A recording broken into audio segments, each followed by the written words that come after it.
बिस्मिल्लाहिर्रहमानिर्रहीम। Section number 66 income tax ordinance 2001, income of joint honours.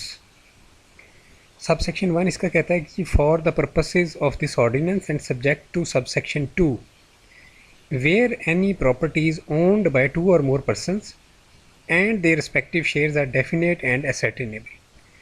तो इसमें इन्होंने कहा है, पहली चीज़ ये है कि जो सब सेक्शन 2 के अंदर कंडीशंस हैं वो एप्लीकेबल होंगी, ठीक है, या लिमिटेशंस जो बताई गई हैं सब सेक्शन 2 में वो एप्लीकेबल होंगी।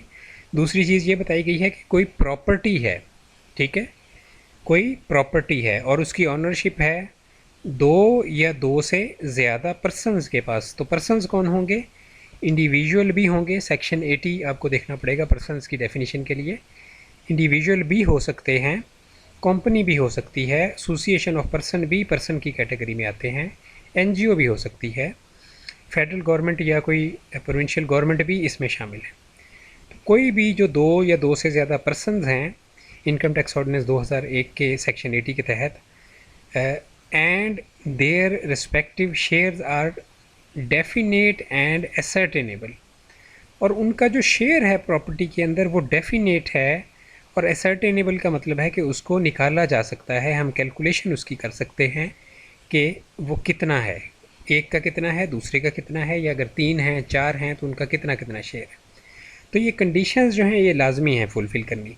यानी कि अगर एम्बिगुअस जो है आपकी प्रॉपर्टी के अंदर पार्टनरशिप है तो उसके ऊपर ये सेक्शन एप्लीकेबल नहीं होगा। एम्बिगुअस क्या होती है कि क्लियर ही नहीं है, ठीक है।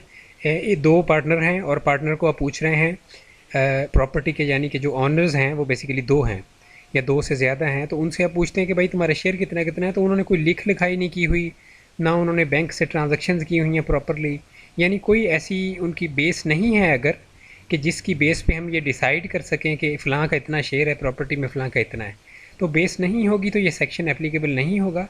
बट अगर बेस है, ठीक है जी, डेफिनेट का वर्ड यूज़ हुआ है, ये क्वाइट क्लियर होना चाहिए कि जो है किसका कितना हिस्सा है, फिर जो है ये सेक्शन एप्लीकेबल होगा उनके ऊपर। फिर क्या होगा? क्लॉज ए है जी, the person shall not be assessed and association of person in respect of property. तो इन जो ये पार्टनर्स हैं बेसिकली प्रॉपर्टी के अंदर, इनको एसोसिएशन ऑफ पर्सन के तौर पे ट्रीट नहीं किया जाएगा। बी क्लॉज है, the share of each person in the income from the property for a tax year shall be taken into account in the computation of persons taxable income of that year.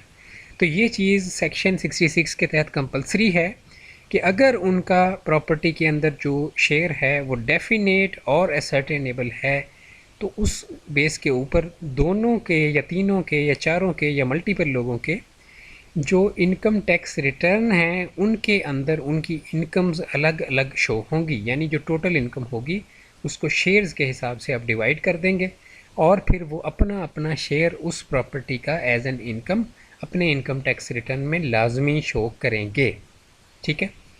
ये purpose है इस section का। और इसका सब section 2 कहता है कि this section shall not apply in computing income chargeable under the head income from business. यानी इनकम फ्रॉम बिजनेस के ऊपर ये है, जब उसकी कंप्यूटेशन की जाएगी चार्जेबल जो है इनकम फ्रॉम बिजनेस के हेड के अंदर जो इनकम है उसकी कंप्यूटेशन करते वक्त हम इस सेक्शन को उस पे अप्लाई नहीं कर सकते, ठीक है जी।